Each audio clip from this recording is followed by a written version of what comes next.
Bueno, esta es la última clase en relación al trabajo práctico que tienen que entregar.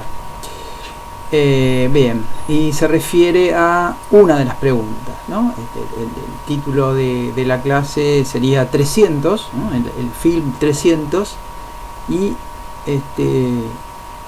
el otro cultural desde Parménides, ¿no? En el film 300 hay un tratamiento del otro cultural, ¿no? Hay un relato, hay una descripción de una batalla, una interpretación de una batalla, de la batalla de las Termópilas, y está realizada desde determinado lugar, desde determinado etos cultural, desde determinada posición cultural, y hay un tratamiento del otro cultural. Vamos a ver en qué consiste esto. Bibliografía, tomamos además del film 300 y además de los fragmentos de Heráclito, además de los fragmentos de Parménides, además de estos fragmentos de Parménides, tomamos en cuenta la fuente principal del film 300, ¿no?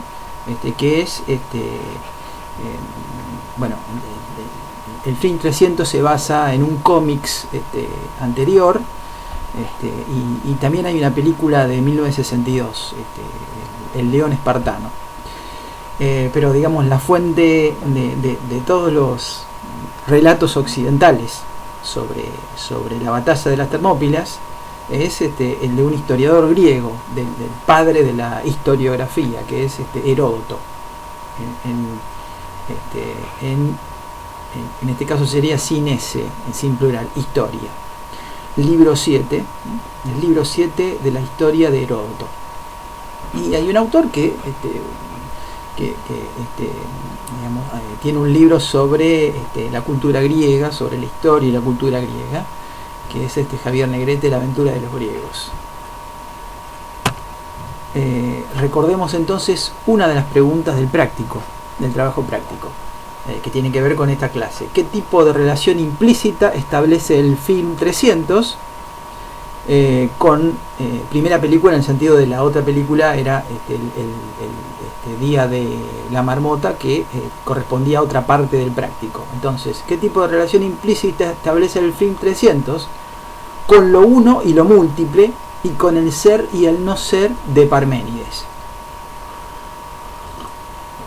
Para responder a estas cuestiones, tener en cuenta las cosmovisiones culturales que se enfrentan, digamos, los griegos y por otro lado los persas, pero los persas no son solo los persas, sino también son todos los pueblos tributarios, todos los pueblos que están en relación de vasallaje con los persas, o sea, todos los pueblos subordinados por el imperio persa.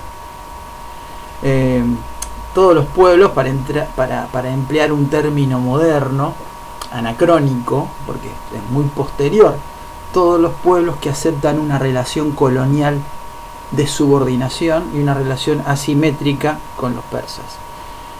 Otra cuestión a tener en cuenta es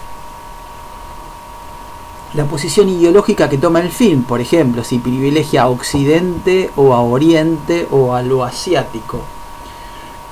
Ponemos Occidente, Oriente o Asiático entre comillas, porque es difícil diferenciar. Digamos, Occidente y Oriente no han nacido puros y sin contacto entre sí, ¿no? Así que por eso lo pongo entre comillas. ¿En qué civilización emerge lo múltiple y en cuál lo uno? ¿No?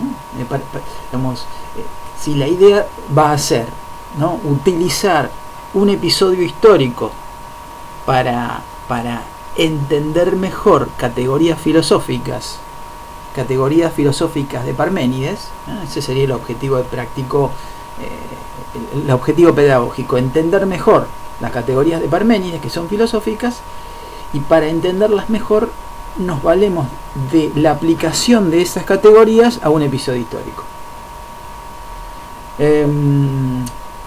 Entonces, otra de las cosas a tener en cuenta es cómo tratan lo diferente o lo que se sale de la norma cada civilización. Lo que sobresale, lo singular, lo diferente. Parte entonces del segundo trabajo práctico es interpretar desde una clave parmenidea, desde las categorías Parménides, el film 300. Este ejercicio consiste en yuxtaponer el tratamiento del otro cultural, el tratamiento del otro cultural a partir del estereotipo, a partir de la simplificación y a partir de la concepción del propio lugar cultural del que relata, por ejemplo Heródoto, o el director de la película, del propio lugar como el lugar de la homogeneidad y la pureza de origen, como algo incontaminado, como algo que nació incontaminado, unido,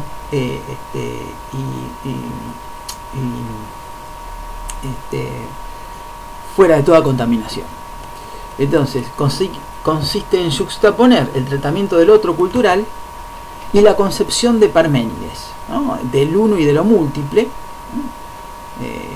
de la razón única en su procedimiento y mecanismo general, y los sentidos como algo diverso y amorfo. Entonces, digamos, en líneas generales Parménides establece una diferenciación y el privilegio, ¿no?, de conceptos binarios, lo uno y lo múltiple, ¿no? El privilegio es por lo uno. Digamos, privilegia la razón en contraposición a los sentidos. La razón, digamos, para emplear también términos anacrónicos muy posteriores a Parménides, bueno, no tan posteriores, ya los tomaba Aristóteles, pero si yo aplico un método inductivo o aplico un método hipotético deductivo, si aplico eso, son distintos mecanismos, pero ambos, el método inductivo, hipotético deductivo, el método abductivo o cualquier método de este tipo de investigación, siempre tienen un plafón común, tienen una característica estructural general, y es que son racionales, por decirlo rápido. Entonces, la razón tiene una unidad y los sentidos son algo diverso, amorfo, desorganizado. Esas categorías de Parménides las empleamos en el tratamiento del otro cultural que hace el film 300, o también lo hace Heródoto en sus historias de una manera con un nivel mayor, por supuesto. Entonces, la fuente documental en la que se basa el film, lo acepte o no el director del film, es la historia, en griego, de Heródoto. Historia significa investigación. Es considerado el padre de la historia porque es la primer gran obra histórica conocida, la de Heródoto. Por lo tanto, quien describe a los persas, ¿no? En el libro 7 de la historia de Heródoto se describe el avance que hace Jerjes con su ejército persa y sus pueblos subordinados, el avance que hace Jerjes sobre Grecia, sobre Atenas, sobre Esparta. Así que la única fuente occidental que describe a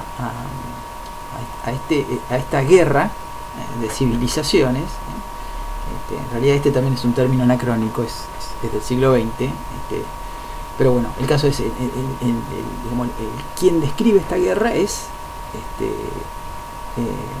alguien del bando enemigo, no es de los persas, sino precisamente de los griegos. Bien, entonces es considerado el primer padre de la historia porque es la primera gran obra histórica de la cual se tiene noticia. Puede haber alguna anterior, pero no la conocemos.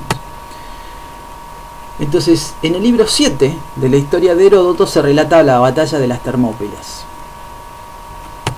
El ejército de Jerjes debe pasar de Tesalia a la Grecia central por un desfiladero, ¿no? Por un desfiladero situado entre el monte Eta y el mar. Tiene que pasar por ahí. Allí, en ese desfiladero, había unas fuentes termales, denominadas puertas calientes, en griego Termópilas.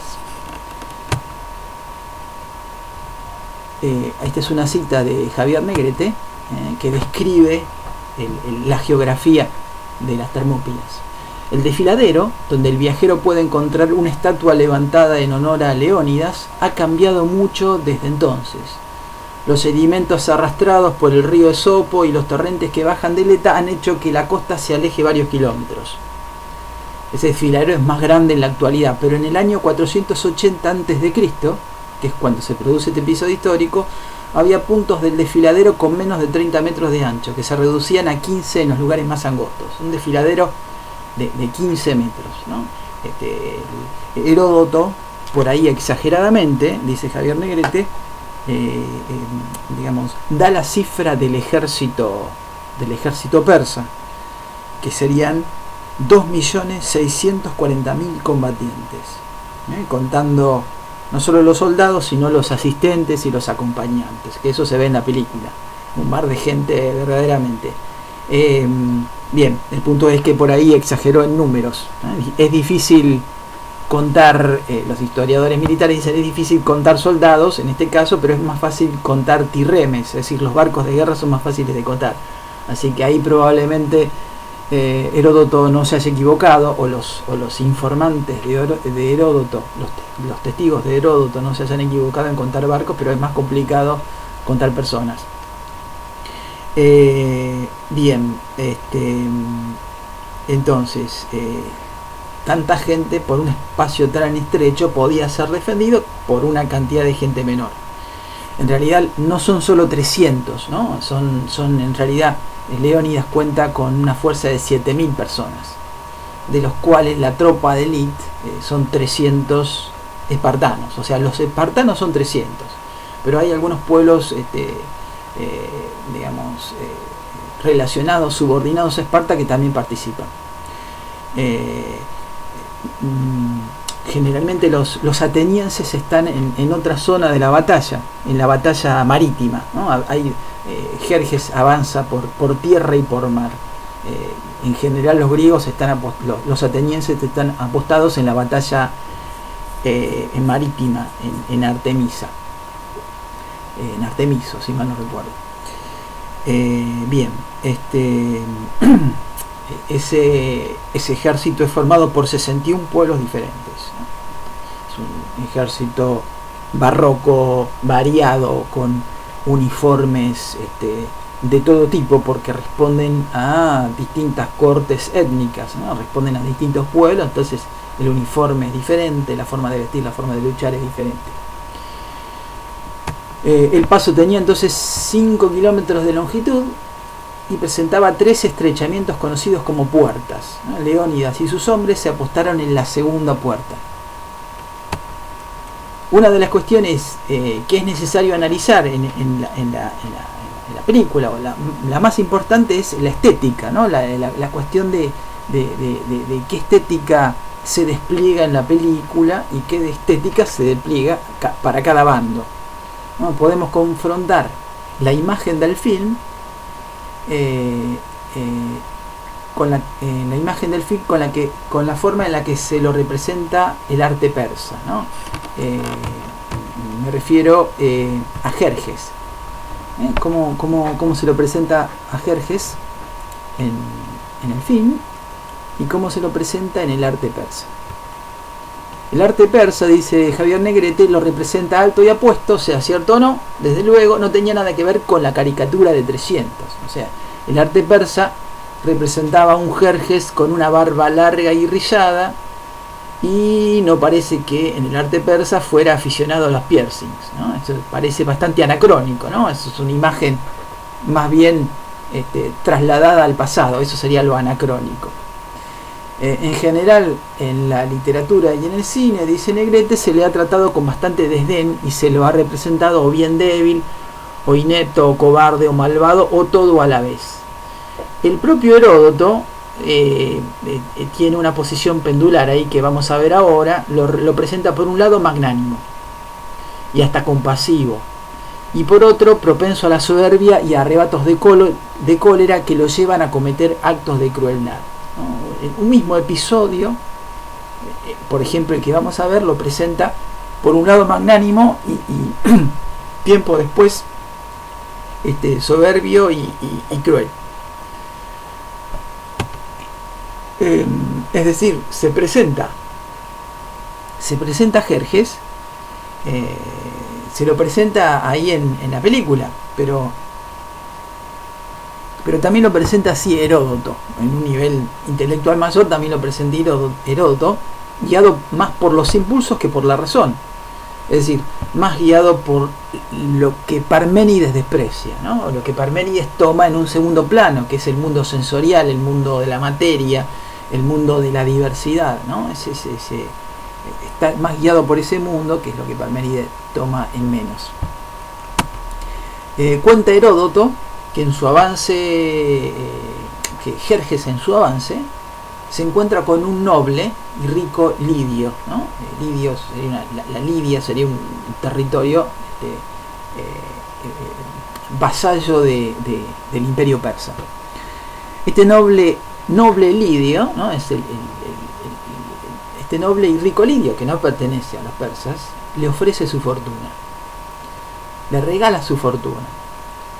Jerjes, asombrado por esa generosidad de un no persa, digamos, para con su enemigo natural, le aumenta la riqueza sin aceptar la donación del noble. Es decir, el lidio le ofrece, digamos, le dice: yo me quedo con mis tierras, con mis sirvientes, pero toda mi fortuna dineraria, toda mi fortuna en monedas, te la regalo para el triunfo del ejército. En este caso, tanto, digamos, en un imperio, los pueblos vasallos están obligados a pelear para el imperio, ¿no? Entonces, este noble lidio, por más que sea noble, tiene que pelear para otro país, tiene que pelear para Persia, tiene que pelear para Jerjes, y tiene la obligación de que sus 5 hijos también peleen para Jerjes. Entonces, en este contexto es que le ofrece toda su fortuna. Jerjes le dice, esto es cita de Heródoto, Jerjes le dice: amigo lidio, desde que estoy fuera del país de Persia no he encontrado a nadie que haya regalado así a mi ejército y que haya llegado a presentárseme para ofrecerme espontáneamente dinero para la guerra. Tú has invitado espléndidamente a mi ejército y me prometes una gran cantidad de dinero. Es decir, aparentemente, por lo que está planteando Heródoto, lo que hace este lidio es, digamos, ofrecerle alimento y manjares al ejército de Jerjes. O sea, le ofrece, digamos, habituallamiento, comida. Entonces agasaja a Jerjes y al ejército. Y a Jerjes además le promete prácticamente todo su dinero. Jerjes se considera simbólicamente retribuido, no acepta el dinero, acepta el agasajo al ejército y le dice: no acepto el dinero, yo deseo corresponderte, te nombro huésped mío, y que es como nombrarlo protegido de él, y te regalo por mi parte la parte de fortuna que te falta para los 4 millones de daricos, que sería una moneda de la época. Así verás la suma plena y redondeada. O sea, le aumenta la fortuna. No solo que no le acepta la fortuna, sino que le da él para que aumente la fortuna del lidio, del noble lidio. Conserva lo que has ganado, has de saber siempre ser el mismo, nunca te arrepentirás de ello, ni ahora ni más tarde. Pero en realidad el lidio se arrepiente bastante. Veamos por qué. Se llama Pitio el lidio. Jerjes además le permite a Pitio que le solicitara un favor, ¿no? El lidio no se lo solicita enseguida, sino al tiempo. Ahora vamos a ver por qué. Pero le solicita finalmente el favor. El lidio le pide que de sus 5 hijos, ¿no? Como habíamos dicho, tanto el lidio como Pitio como sus 5 hijos peleaban para Jerjes, a la fuerza. Participaban entonces en la campaña bélica, y le pide que uno de sus hijos, el menor, sea exceptuado de esa campaña bélica, ¿Para qué? Para que deje descendencia, ¿no? Para que la estirpe del lidio no se extinga. Entonces,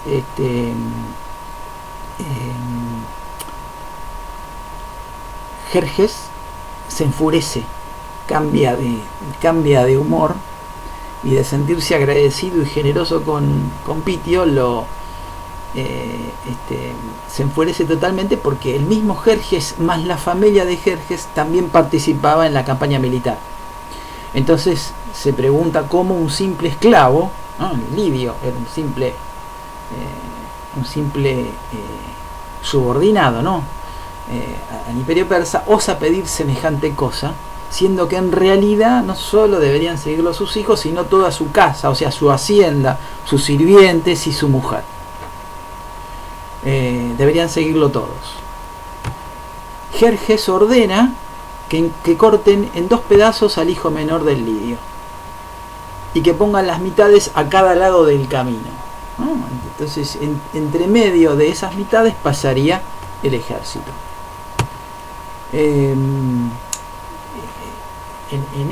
el relato que hace Heródoto entre el episodio de generosidad para con el lidio y el episodio de cólera, donde parte al hijo del lidio en 2, hay toda una cuestión interesante, que es esta, ¿no? En la marcha hacia Grecia, mucho antes de llegar a las Termópilas, ¿no? En la marcha hacia Grecia, hay que cruzar el Helesponto, que es un estrecho que separa Asia de Europa.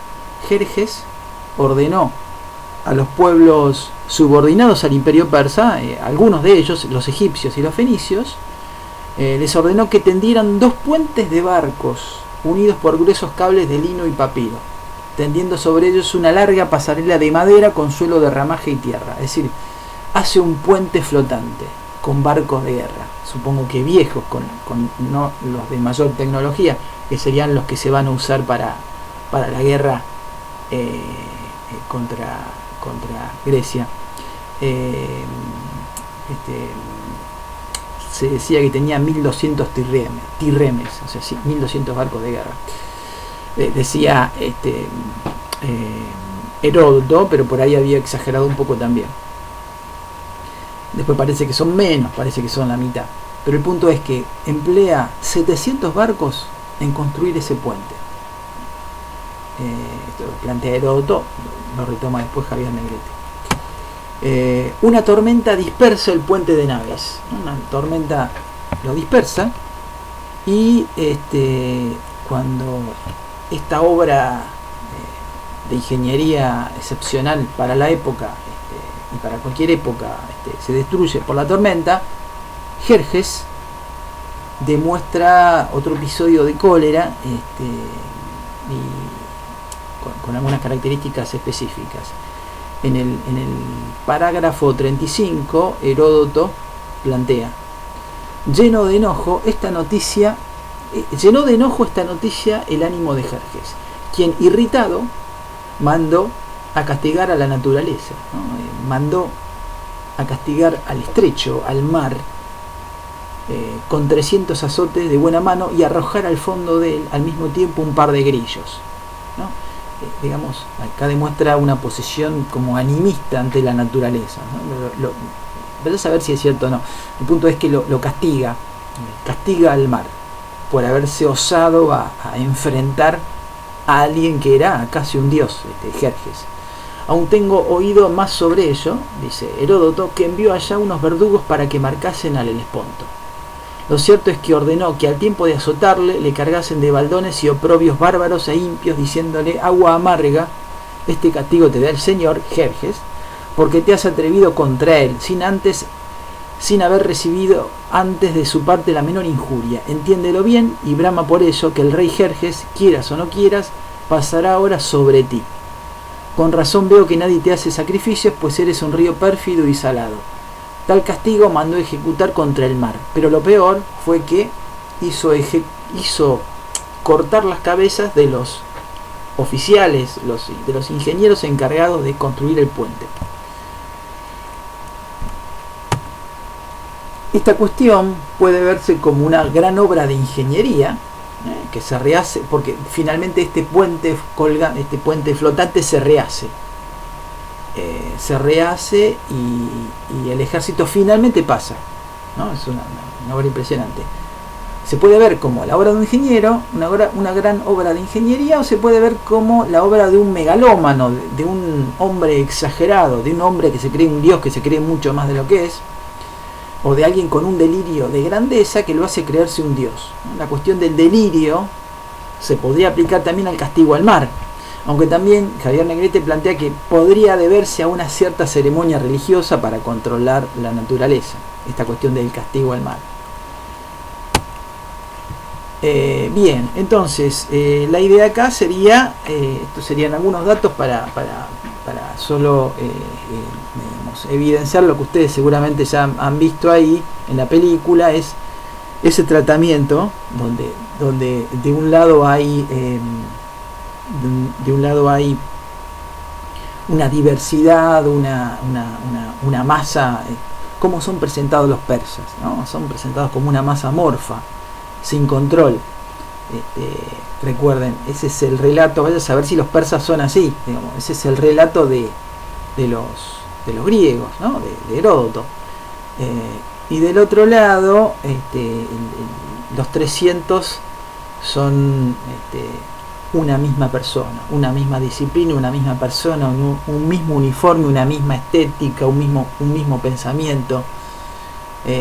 Son representados como una unidad absoluta.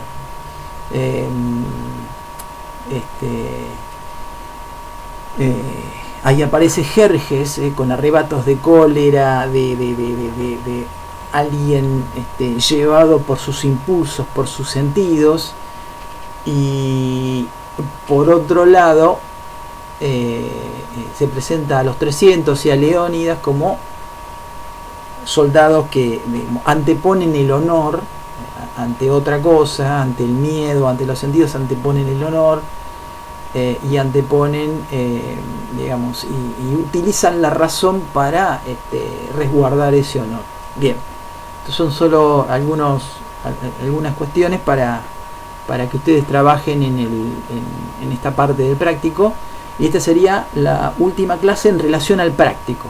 Lo que sigue tiene que ver con contenido siguiente. Yo les dejé, como ustedes habrán visto, les mandé por correo y les dejé en la página, les dejé ya el texto de Luis García Orza, que describe el desarrollo del mundo moderno, ¿no? Saltamos de Grecia, no tocamos la Edad Media, saltamos de Grecia a la transición entre el feudalismo y el capitalismo.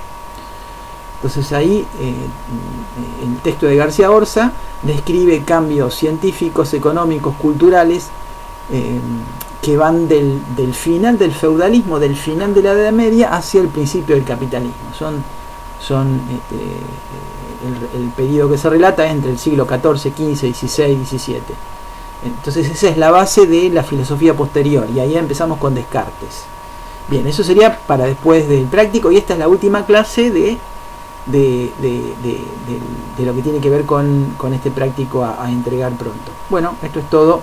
Hasta luego.